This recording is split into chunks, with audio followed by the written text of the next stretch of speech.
నమస్తే, welcome to our channel. నేను మిషాల్ని. చంద్రబాబుపై 2 ఏళ్ల నాటి రాళ్లదాడి కేసులో వైకాపా అధినేత జగన్మోహన్ రెడ్డికి అత్యంత సన్నిహితులు, మొండితోక సోదరులు చుట్టూ ఉచ్చు బిగిస్తుంది. ఇది సీఎం ముఖ్యమంత్రి చంద్రబాబు నాయుడు గారు వ్యాఖ్యానించారు. దీనిపైన పూర్తిగా విశ్లేషించడానికి మనతో పాటు ఉన్నారు senior journalist doctor Kanakadurga Vadlamani గారు ఉన్నారు. వారిని అడిగి కొన్ని విషయాలు మనం తెలుసుకుందాం. నమస్కారం. నమస్తే అండి. చంద్రబాబు నాయుడు గారి వ్యాఖ్యల్లో వైకాపా నేతలందరికీ చుట్టూ ఉచ్చు బిగించాలని వ్యాఖ్యానించారు. దీనిపైన మీరేమంటారు? అంటే ఆ రోజు ఎప్పుడంటే 2022 నవంబర్ 4 చంద్రబాబు నాయుడు గారు నందిగామ అక్కడ గాంధీ బొమ్మ దగ్గర నుంచి మున్సిపల్ టౌన్ చౌరస్తాకి వెళ్తూ ఉంటే ఈయన మీద రాళ్ల దాడి జరిగింది. అంటే 15 మందిని 3 యాక్షన్ టీమ్స్ కింద ఏర్పాటు చేశారు. అప్పట్లో ఎవరు? వైసీపీకి చెందిన ఎమ్మెల్యే జగన్మోహన్ రావు, ఎమ్మెల్సీ ఆయన బ్రదర్ ముండితోక, వాళ్ళ ఇంటి పేరు అరుణ్ కుమార్, ఇద్దరు కూడా వాళ్ళు 3 యాక్షన్ టీమ్స్ని రెడీ చేసి, అంటే ఒక చోట మిస్ అయినా ఇంకో చోట మిస్ అయినా ఇంకో చోట, సినిమాలో లాగా అనమాట. అంటే ఒక హత్యాయత్నం అలా చేశారు. చేస్తే దాని మీద తెలుగుదేశం వాళ్ళు మొత్తం ఎవిడెన్స్లన్నీ కూడా ఇస్తే అప్పటి సిపి కాంతిరాణా టాటా ఎవడైతే ఉన్నాడో ఆయన దాన్ని నీరుగార్చేశాడు. దాన్ని పట్టించుకోవాలి. ఎందుకంటే చిన్న విషయం కాదు. అప్పట్లో ఒక ఎస్పీకో సిఐకో ఎవరికో దెబ్బ కూడా తగిలింది, రాయి తగిలింది.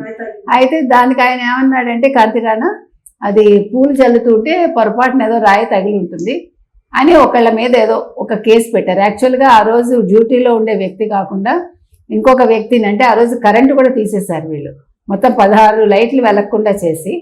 ఆ రోజు యాక్చువల్గా ఆ విద్యుత్ శాఖలో పనిచేసిన ఉద్యోగి కాకుండా లీవ్లో ఉండే ఉద్యోగి చేత వాళ్ళు వివరాలు ఇప్పించారు. సో అంటే ఒక ప్రతిపక్ష నేత మీద ఇంత దాడి జరిగితే అప్పటి ముఖ్యమంత్రి జగన్మోహన్ రెడ్డి దాన్ని ఖండించలేదు, దాని గురించి మాట్లాడలేదు, అసలు అది పెద్ద విషయం కాదన్నట్టుగా మాట్లాడాడు ఆయన. కాబట్టి ఇవాళ ఒక్కొక్క కేసు బయటకు వస్తుంది, వచ్చి తీరాలి. కక్ష సాధింపులు, మా మీద కక్ష సాధింపు కాదు ఇది. ఎందుకంటే ఇది చిన్న విషయం కాదు. 7 సంవత్సరాల లోపు శిక్ష పడుతుంది వాళ్ళకి. జగన్మోహన్ రెడ్డి ఉద్దేశంలో 7 సంవత్సరాల లోపు శిక్ష పడేవేవి కూడా పెద్ద కేసులు కాదు ఆయనకి. ఆయన మాట్లాడతాడు అట్లా. కానీ ఒక ప్రతిపక్ష నేత మీద హత్యాయత్నం అనేది అది సాధారణ విషయమా? 40 ఏళ్ల పైగా రాజకీయాల్లో ఉండే వ్యక్తి మీద మీరు హత్యాయత్నం చేయిస్తారా? అంటే వాళ్ళంత మొండితోక సోదరులు అంతలాగా వాళ్ళు చేశారంటే వెనకాల వైసీపీ వాళ్ళ హస్తం ఉంటుందిగా. జగన్మోహన్ రెడ్డికి తెలియకుండా చేయడుగా ఆయన. జగన్మోహన్ రెడ్డికి తెలియకుండా ఇంత పెద్ద నిర్ణయం తీసుకుంటారా వాళ్ళు? అంటే జగన్మోహన్ రెడ్డికి ఎంత కక్ష చంద్రబాబు నాయుడు అంటే. చంద్రబాబు నాయుడు జైల్లో ఉన్నప్పుడు కూడా, అంటే ఆయన అరెస్ట్ చేసి జైలుకి తీసుకెళ్ళినప్పుడు ఆ వీడియో కూడా బయటకు వచ్చింది కదండి. అది చూసి ఆయన ఎంజాయ్ చేశాడు అని కూడా వచ్చింది కదా లండన్లో. అది చాలా ఎత్తేశారు అని ఎంత ఆనందంగా చెప్పాడు జగన్మోహన్ రెడ్డి. కాబట్టి ఇవాళ ఏం జరిగినా కూడా చట్టం తన పని తాను చేసుకెళ్తుంది. ఇవి చిన్న విషయాలు కాదు కదా. ఇప్పుడు దీంట్లో ఏమైందంటే యాక్చువల్గా 17 మంది నిందితులు ఉండగా 4గురిని పట్టుకున్నారండి. వాళ్ళు ఇచ్చిన వాంగ్మూలం ప్రకారం ఇవాళ ఈ అరెస్టులు అనేవి జరుగుతాయి. అయితే ఇప్పుడు ఏమేమి సెక్షన్స్ పెట్టారు అని చూస్తే మనం పాత సెక్షన్ 324తో పాటు కొత్తగా సెక్షన్ 120 బి అన్నమాట. అంటే నేరపూరిత కుట్ర 147, అంటే 5గురు అంతకంటే ఎక్కువ మంది ఒక చోట గుమిగూడడం.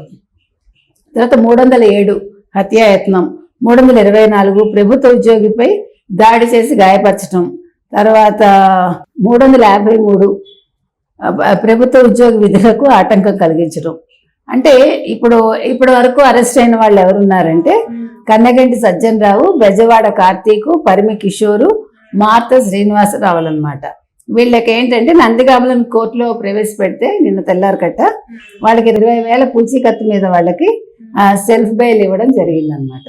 సో ఏ రకంగా చూసుకున్నా ఇవాళ అసలు పరిస్థితి ఎలా ఉందంటే ఆంధ్రప్రదేశ్లో వైసీపీ వాళ్ళు గజగజ వణుకుతున్నారండి. వణకడానికి కూడా కారణం ఉంది. వాళ్ళు తప్పు చేశారు కాబట్టి భయపడుతున్నారు. వాళ్ళు తప్పు చేశారు కాబట్టి దాన్ని ఒప్పు చేసుకోవాలని ట్రై చేస్తున్నారు. వాళ్ళు ఎక్స్పెక్ట్ చేయలేదు.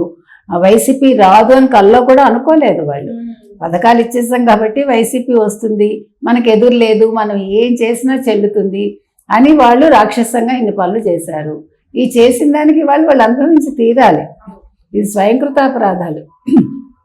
ఇంకొకటి, జగన్మోహన్ రెడ్డిని నమ్ముకుని ఈ తప్పులు ఎవరైతే చేశారో ఇవాళ వాళ్ళందరూ కూడా పునరాలోచనలో ఉన్నారు. మనం ఎందుకు ఇట్లా నమ్ముకున్నాము, ఎందుకు ఇట్లా తప్పులు చేశాము. ఈ రోజు మనం ఎరుక్కున్నాం, జగన్మోహన్ రెడ్డి సేఫ్ గా ఉన్నాడు. జగన్మోహన్ రెడ్డి ఎప్పుడు సేఫ్ గానే ఉంటాడు, ఎందుకంటే పై వాళ్ళ అండ చూసుకుంటాడు. ఎక్కడ ఎవరిని ఎలా పట్టుకోవాలో తెలుసు అతనికి. వీళ్ళు బలైపోయేది కింద వాళ్ళే, అది వాళ్ళకి అర్థం కాలేదు. కాబట్టి ఇవాళ వీళ్ళందరూ కూడా జైలుకి వెళ్లే పరిస్థితి అయితే. అందుకే మొన్న షర్మిల కూడా దీని వెనుకున్న పెద్ద తలకాయలు పట్టుకొని రండి, పట్టుకోండి, అదేంటి అనకొండని పట్టుకోండి అని ఆవిడ కూడా రిక్వెస్ట్ చేసింది. ఎందుకంటే ఆవిడకి తెలుసు అన్నగారి గురించి. ఇప్పుడు చిన్నప్పటి నుంచి చూసిందండి. జగన్మోహన్ రెడ్డి సైకో విధానాలు తెలియదు ఆవిడకి. అతని ఆలోచన ఎలా ఉంటుంది, ఎట్లా చేస్తాడు, ఎలా నేరాలు చేస్తాడు, ఆవిడ పూర్తిగా తెలుసుకునేసరికి ఆవిడ చేయి దాటిపోయిందని. కాబట్టి ఇవాళ జగన్మోహన్ రెడ్డి కూడా వీటన్నిటికీ కారకుడు. కాబట్టి యాక్చువల్గా ఆయన కూడా త్వరలో జైలుకి పంపించాలంతే. Okay, thank you.